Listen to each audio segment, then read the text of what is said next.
It's a goal! Can you believe it? It's extraordinary. Have a listen to what Don Pyke had to say, because I think he explained himself pretty well at the weekend. The 666, if anything, has probably meant it becomes more contested because the reality is you lose a centre bounce, there's no one back there to help you. It's the six defenders on the six forwards.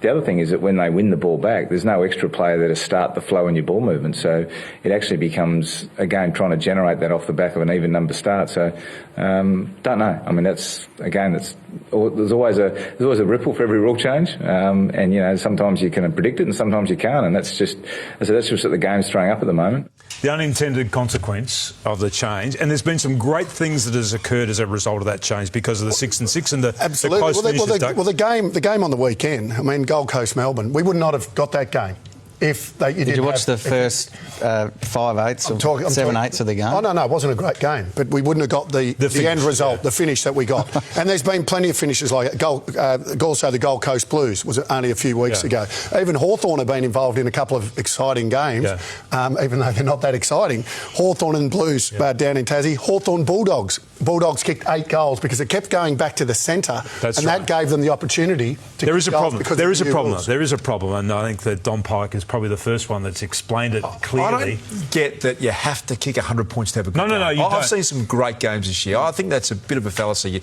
OK, it wasn't 20 goals apiece, poor game of football. I've loved the contest. OK, so you don't think we've got a problem with the scoring in the game? Well, we have. It's down. In some games. With some games, but you wouldn't want to see a game like Hawthorn every week. 1967. Yeah, but I've seen some close battles. But do you think the AFL, when they changed this, do you think that they understood what was going to happen? They wanted more goals. Yeah, they wanted more goals. But they thought this was going to be a better contest. And more beautiful, they Don said. Don Pyke's exactly right when he says the numbers that were there previously, the extra numbers behind the ball at both ends, meant that there was a greater opportunity to rebound and create a score as a result of that. That's not happening. I haven't seen the game stuck in positions for as long this year because of the new rule changes. Because of the way clubs... I agree with that. A lot more end-to-end football. Clarko took it to a new level on the weekend, and like I said, they won the game. But other than that, I think the game has flowed better. Even though the scoring hasn't come GWS as much for that as Hawthorn. They were so bad at picking up Hawthorn, didn't react at all. A smart team will work that tactic out pretty Why wouldn't Clarko coach like that for the rest of the year? Because sides will work him out. That won't work. Their coaches like sheep, and he's the best coach, and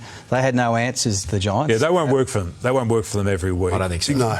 Das is right. I mean, they were so slow, the Giants, in trying to... In fact, they gave up in the end. That's a terrible thing to say about a group of players. But in the end, in that last quarter, they just stopped trying to even slow Hawthorn down or pick Hawthorn players up and try and stop what they were doing. Number one newsbreaker in this town, the hardest worker in journalism is Tommy Brown. He's standing by. He's been chasing stories all day. Tommy, what have you got for us? Good evening, Daz. I'll start tonight with Brodie Grundy, who's the highest profile restricted free agent at the end of next year, arguably at the moment the best player in the comp. I know, Darcy, you've got later some stats on Grundy's weekend. Collingwood was keen to wrap up a deal as long as 7 years at the moment. But I think Grundy tonight wants to wait and assess his options. From South Australia, Adelaide is the club most likely to pay him his open market rate, which would be as much as $1.2 or $1.3 million a season. It'd be the perfect succession plan for Sam Jacobs. Now, his management, Paul Connors and Robbie Drazio, have done deals with Shield, Kelly. They know these circumstances and how to get the proper market rate. But I think Grundy will just wait for a while, which is his entitlement under free agency, just while he gets better and better form and his rate goes up. So I think he's just going to hold back on those talks with Collingwood for the moment.